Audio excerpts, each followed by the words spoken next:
Le festival de BD en Périgord, 36e édition, c'est 10 et 12 octobre. Les moments importants, mais il y a les rendez-vous qui commencent déjà dans quelques jours. Mais pour savoir tout sur l'organisation, sur les expositions et sur les rencontres particulières, aujourd'hui dans nos studios, on accueille le président de l'Amicale laïque de Bassillac, organisatrice du festival, Mathieu Druel. Bonjour. Bonjour. Nouvelle édition de ce festival, cette édition 2025. Comment 9e art va réjouir tous ces amoureux de bande dessinée en Périgord? Le programme est assez dense cette année encore.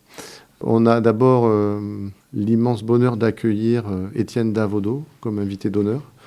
C'est un auteur très renommé, mais très connu du grand public, mais c'est surtout un auteur de grand talent, qui est déjà venu à Bassillac, mais c'était il y a quelques années. C'était en 1994. Et à l'époque, Étienne n'avait sorti que 2 ou 3 albums. Il débutait tout juste dans la bande dessinée. Depuis, il a eu un parcours remarquable avec des livres qui ont été des best-sellers de la BD, notamment Les Ignorants ou Le Droit du Sol, pour ne citer que ces 2 exemples, dans une bibliographie très étoffée. On est vraiment très heureux de l'avoir à nos côtés pour présider aux destinées de cette 36e édition, qui sera riche d'une quinzaine d'expositions, de tout un tas de rencontres aussi avec le public. On a aussi, comme chaque année, des partenariats qui créent des passerelles vers d'autres arts. On aura des spectacles, un spectacle théâtral le samedi après-midi, un spectacle musical et d'ombre chinoise le samedi 4 octobre en partenariat avec le Bric-à-Brac au Buisson de Cadouin. Et voilà, le programme est très intense, très étoffé pendant quasiment une quinzaine de jours et avec, vous l'avez dit, comme point d'orgue, le week-end des 11 et 12 octobre, qui commencera un peu plus tôt puisque le 10, comme chaque année, on a cette journée à laquelle on tient tout particulièrement à destination des scolaires, voilà, qui est dédiée aux élèves des écoles maternelles, élémentaires, des collèges, des lycées. Combien d'auteurs viendront cette année à Bassillac et apparemment, en moitié, ils viennent pour la première fois. Oui, absolument. Donc 48 auteurs, pour être tout à fait précis, mais on aura aussi voilà, des exégètes de la bande dessinée, et pas des moindres. On aura parmi nous Jean-Pierre Mercier, Camille de Singly, Christophe Villain, qui viendront notamment animer des rencontres. 48 auteurs, dont la moitié, effectivement, viennent pour la première fois. Il y en a aussi certains qui viennent pour la 2e ou la 3e fois, donc ils ne sont pas venus depuis longtemps. Mais en tout cas, on s'attache à renouveler chaque année fortement la programmation. Et c'est important pour le public d'avoir des auteurs et des autrices qui viennent pour la première fois, parce que ça permet d'offrir en tout cas de nouvelles découvertes d'auteurs, d'albums. On est très attaché à ça. Et ce sera encore le cas cette année, avec effectivement la moitié, même peut-être un peu plus, mais en tout cas au moins 50% d'auteurs qui viennent pour la première fois. Des auteurs étrangers, notamment. On aura un auteur japonais, on aura un auteur croate, une autrice suisse, on aura plusieurs auteurs et autrices espagnols, des Argentins. Donc voilà, on essaye d'avoir aussi des auteurs étrangers. Et puis on a, je crois, cette année, la chance d'avoir une programmation que je pourrais qualifier d'impressionnante dans la mesure où sur les 48 artistes qui seront là, on en a peut-être au moins une quinzaine qui pourraient être invités d'honneur, tellement leur talent et leur parcours est remarquable. Donc c'est voilà, une édition qui s'annonce vraiment riche aussi de ce point de vue. Comment ne pas se perdre dans la diversité et cette richesse de rencontres pendant ce week-end de 11 et 12 octobre? Vous avez mis en place les rencontres des auteurs sur le thème, donc ça aidera peut-être pour ceux qui viennent exprès pour rencontrer ces auteurs à rester un petit peu plus longtemps et peut-être apprendre un petit peu plus. Oui, absolument. On essaye de plus en plus, enfin en tout cas depuis quelques années, de proposer une programmation qui mette en avant au maximum les artistes et leur travail. Et donc, pour ça, on a 2 leviers essentiels, 2 ou 3, mais disons 2 leviers essentiels, ce sont les rencontres. Donc, il y a d'une part des rencontres à destination des scolaires, je l'ai dit, le jeudi et surtout le vendredi. Et puis, tout au long du week-end, on organise des rencontres, des tables rondes, en fait, des conférences dans l'auditorium du centre socio-culturel à Bassillac, au cœur du festival. Il y en a 1 ou 2 le matin, 1 ou 2 l'après-midi. Et cette année, on on persiste et on signe. On a prévu un programme très dense là aussi. Ce sont des moments très intéressants parce qu'ils permettent d'approfondir la connaissance d'un auteur, de son travail. On aura notamment des rencontres avec Jacques Terpan, on aura des rencontres avec un auteur japonais qui s'appelle Yasutoshi Kurokami, qui a sorti un livre il y a un peu plus d'1 an et qui a eu un beau succès. On aura une rencontre aussi avec Candela Sierra et Carla Berrocal, qui sont 2 autrices espagnoles, qui sont vraiment des pépites de la nouvelle génération de la bande dessinée en Espagne. On aura bien sûr une rencontre avec l'invité d'honneur, avec Étienne Davodo, le samedi après-midi, notamment autour de son nouveau livre qui sort 3 jours avant le festival, consacré à Alzheimer. Et on en a profité pour faire un partenariat avec l'association France Alzheimer, avec un spectacle théâtral également. Et puis, on aura une rencontre avec Jean-David Morvan, qui est un scénariste de très grand talent, très prolifique aussi, mais de très grand talent, qui travaille depuis plusieurs années sur les thématiques de la résistance et de la Shoah, avec une exposition qui sera présentée aux archives. Et puis on aura une rencontre avec David B., qui est un auteur emblématique de la bande dessinée française et même mondiale, avec notamment son œuvre la plus connue, L'Ascension du Haut Mal, qui a marqué la bande dessinée il y a une vingtaine d'années, il y a 30 ans quasiment, qui sera là pour la première fois, David B., qui est l'auteur d'une nouvelle bande dessinée qui s'appelle Monsieur Chouette, qui est sortie il y a 8 jours et qui est un roman graphique très littéraire, très beau sur le plan graphique. Donc voilà, pour s'y retrouver, en fait, il faut venir assister à ces rencontres et puis il faut venir voir les expositions. Il y en a une quinzaine, donc il y a vraiment du choix. Oui, et presque toutes les salles possibles autour de votre festival qui sont occupées par ces présences des artistes et des expositions.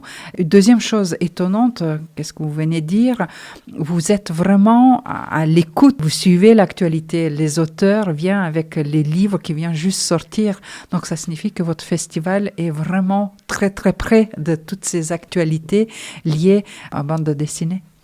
Oui, quand on travaille sur la programmation, on essaie bien sûr de mettre en valeur des choses qui nous ont marqués. C'est le cas chaque année, et en particulier cette année.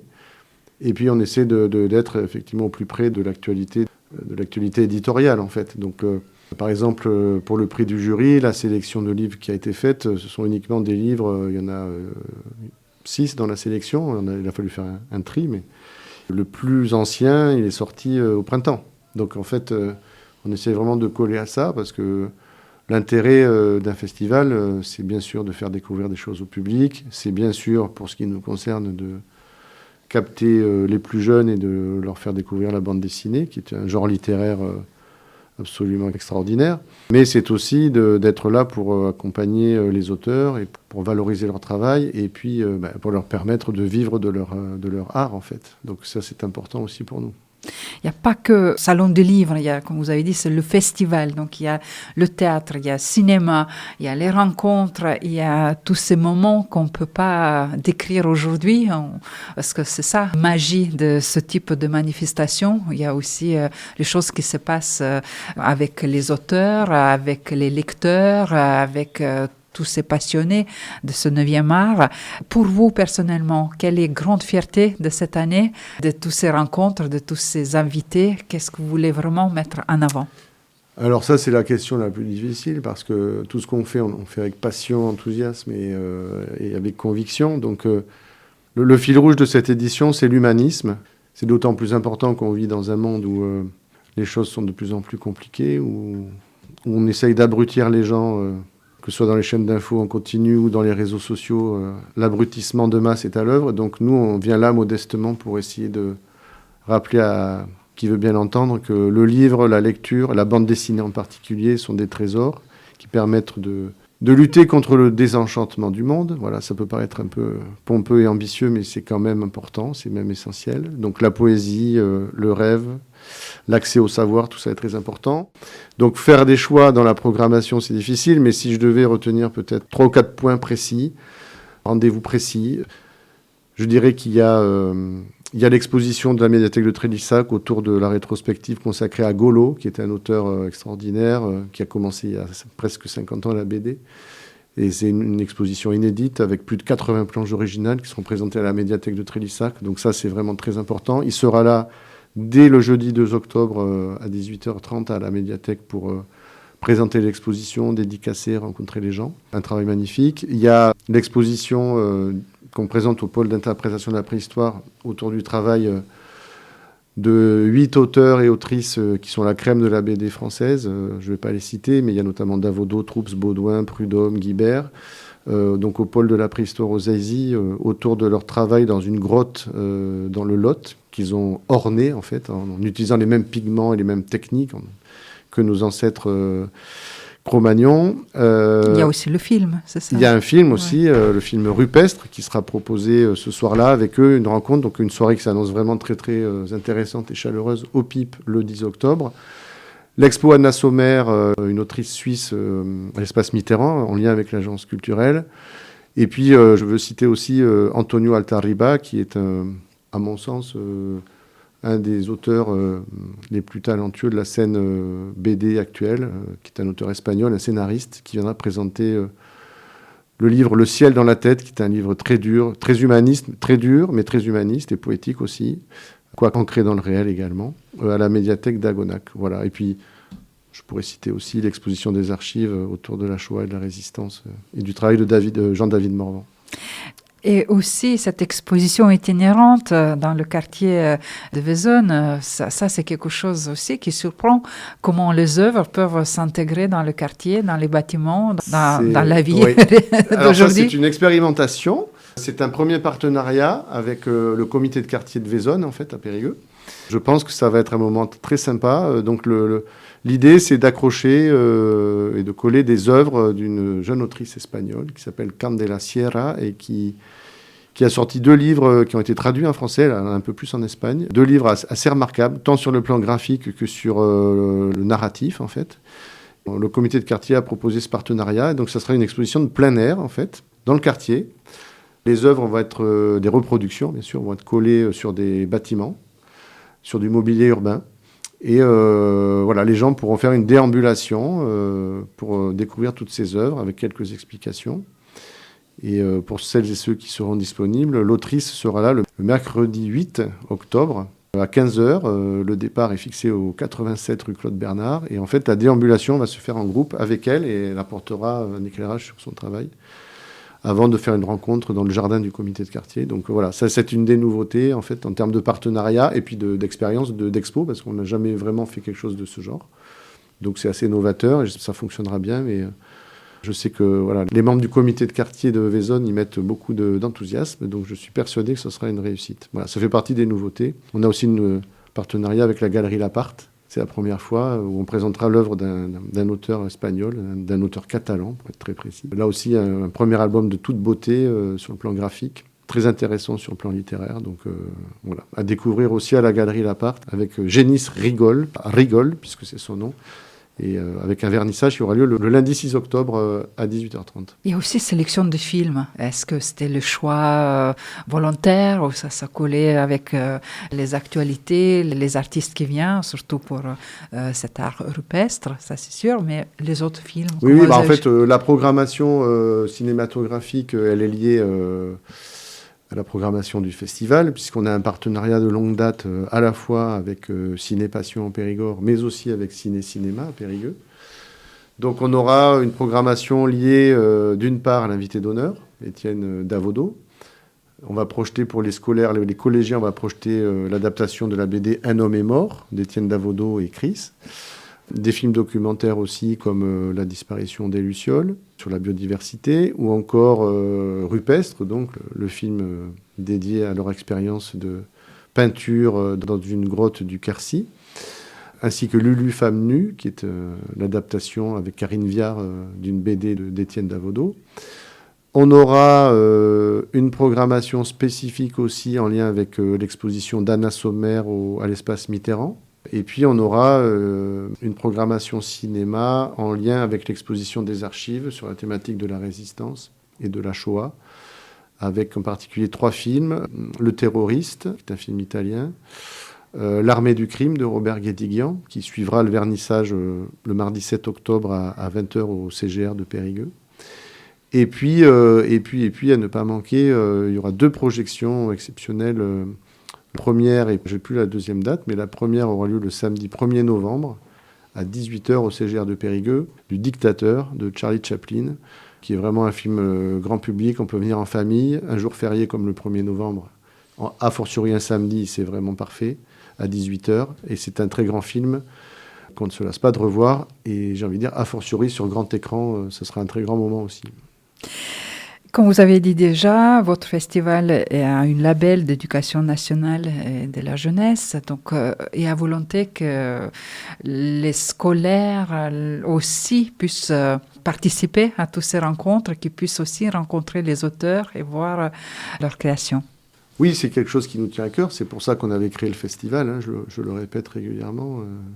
En 1990, c'était pour attirer les jeunes vers la lecture, en général, vers le livre, et vers la BD en particulier, parce que le livre et la bande dessinée, ce sont vraiment des portes ou des fenêtres ouvertes sur le monde, sur la rêverie, sur l'aventure, sur la poésie, sur la réflexion. C'est un média qui est formidable, hein, à tous les âges, mais en particulier pour les enfants, pour les adolescents. Et donc ça continue d'être quelque chose qui nous tient vraiment à cœur. Donc on continue de creuser ce sillon-là. Et on le fait, j'ai envie de dire qu'on le fait d'autant plus avec conviction aujourd'hui que la société du numérique est en train de bouleverser beaucoup de choses, qu'on constate étude après étude que la lecture tente à reculer un petit peu, les gens lisent de moins en moins, et que face à cette société-là où on abrutit les gens à longueur d'année sur les réseaux sociaux ou à la télévision, eh bien voilà, la bande dessinée, la lecture sont vraiment des choses qui permettent de garder, à la fois de garder les pieds sur terre avec la réalité, mais aussi qui permettent de rêver, de rencontrer des choses poétiques, et que face, comme j'ai eu l'occasion de le dire, face au désenchantement du monde qu'on est en train de vivre de manière très brutale, il faut absolument cultiver cet art de la lecture, et se plonger dans la bande dessinée est un remède tout à fait efficace et très indiqué dans ces circonstances. Et en plus, vous pratiquez politique d'entrée gratuite pour les jeunes de moins de 18 ans, pour demandeurs d'emploi, étudiants, cartes jeunes et personnes en situation de handicap. Pour les autres, entrée un jour 5 €, 2 jours 8 €. Samedi, ouverture de porte à 10h jusqu'à 19h, et dimanche, pareil, de 10h jusqu'à 17h, sans compter toutes ces rencontres, expositions, réceptions, etc. Sinon, lieu, comment on trouve le festival? Ce sera fléché, ceux qui connaissent ils vont trouver sans problème, mais ceux qui ne sont jamais allés... Alors, c'est très facile, il suffit d'aller à Bassillac. Alors, Bassillac et Auberoche, c'est une commune nouvelle, mais il faut aller dans le bourg de Bassillac. Au rond-point de l'école, on descend et vers la salle des sports, et là, on est arrivé, on y est. Et on va remercier tous les bénévoles d'Amicale Laïque de Bassillac, organisatrice de ce festival BD en Périgord. Et merci à vous, Mathieu Druel, d'avoir trouvé du temps de venir jusqu'à chez nous dans nos studios, d'avoir présenté ce beau programme de cette 36e édition. Toujours avec beaucoup de plaisir. Et le rendez-vous 11 et 12 octobre 2025 à Bassillac et Auberoche. Merci. Merci.